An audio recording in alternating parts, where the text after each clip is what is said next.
Joining us now from London is Emanuele Ottolenghi. He's a Senior Fellow with the Foundation for Defense of Democracies, a US-based policy institute. And from Tehran, a member of the Institute for North American and European Studies and a professor at the University of Tehran, Saeed Mohammad Marandi. Gentlemen, thanks to both of you for joining us. China may be shifting away from that very hard position on what Iran has to do. Well, that's wishful thinking. The Russians and the Chinese position remains similar to the position of the other four. There may be differences on how you're going to scale down and phase out sanctions, the speed and the sequence of that.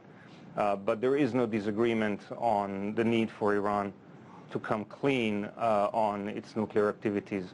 The troublesome elements of its nuclear activities were documented by the predecessor to the current Director General of the IAEA, who was certainly much friendlier to Iranian positions than the current IAEA posture seems to be.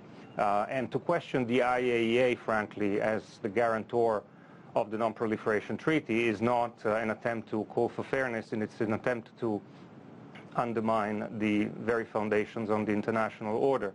The problem that Mr. Marandi points out also is really a pretext, because the truth is that the international community did not prevent Iran from accessing fuel for its research reactor, but it wanted to do it in a way that would provide guarantee that Iran would not accumulate enough fuel that could be then diverted to nuclear weapons. And as for the ability of Iran to procure fuel, again, Mr. Marandi says that because nations in the world do not wish to sell and supply uranium to Iran, Iran needs to enrich it itself.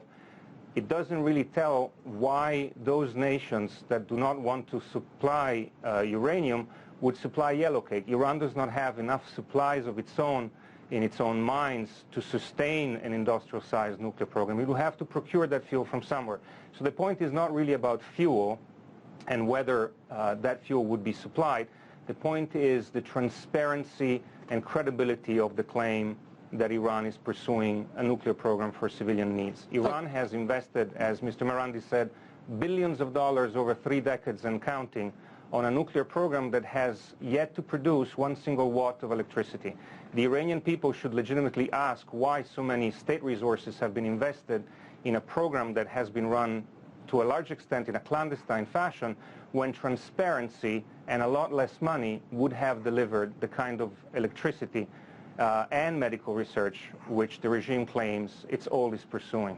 As Dr. Marandi points out, the fact that the P5+1 essentially telling Tehran you do not have the inherent right to enrich uranium, despite the fact that you are a signatory to the Nuclear Non-Proliferation Treaty. Well, the P5+1 and indeed the international community as a whole, given that the demand is backed by 6 Security Council resolutions voted all but one unanimously, is that Iran complies with its obligations under international law to have a nuclear program that is entirely and exclusively devoted to peaceful means. Over the years, the International Atomic Energy Agency has raised a number of difficult and probing questions about possible military dimensions to the nuclear program. These questions have not been addressed fully by the Iranian regime, and unless and until full clarity has been had on these possible military dimensions and aspects of the program are dealt with which make absolutely no sense in the framework of a civil, peaceful nuclear program, I'm afraid that it is for Iran to make the effort and show the will. There is no daylight between the 6 members of the P5+1 on this issue. Is not just the United States or the EU 3 members, Germany, France, and Great Britain.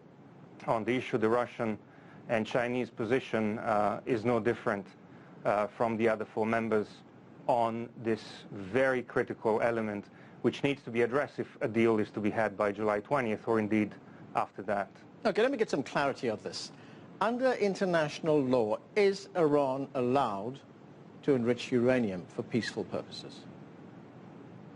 Under international law, any signatory to the NPT or any country is allowed to have a nuclear program on condition that this program is only for peaceful means. Most countries that have nuclear programs in the world have not sought to build a full nuclear cycle that includes enrichment because they can be supplied fuel from the nuclear suppliers group. So there is no need to have an enrichment program in order to have a peaceful nuclear program that produces electricity. Okay, Dr. Ottolenghi, let's move on to something else, and that is the number of centrifuges that Iran will be allowed to keep in any kind of agreement. There's a big difference between that right now. Iran would like to keep up to 20,000, would like to keep thousands rather.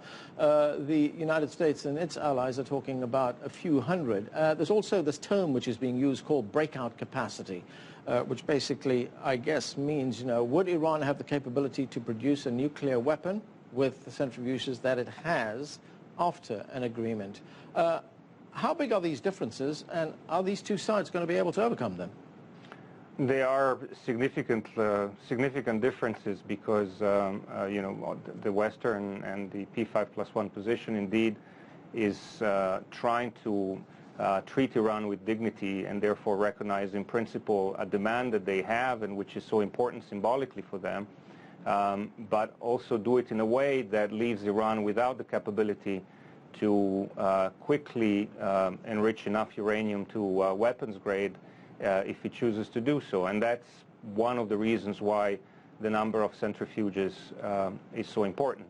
It's not the only factor. The sophistication of the centrifuges and their performance is also very important. The Iranian enrichment program so far has been running mostly on a fairly primitive version of old Pakistani-designed centrifuges, but Iran has been trying to upgrade and modernize their, you know, with newer version, their performance and quality.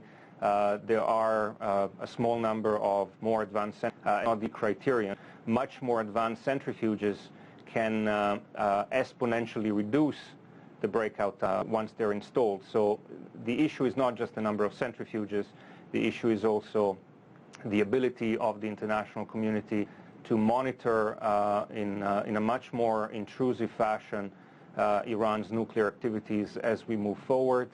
It is a question of the international community being able to understand the history of the Iranian nuclear program, especially its procurement. Talk about billions of dollars invested. Well, you know, Iran, most of the clandestine facilities that were revealed by opposition groups in the early 2000s were built after the end of the Iran-Iraq war. We do not know exactly how much material Iran procured over time to build those facilities, and perhaps other that we're not aware of.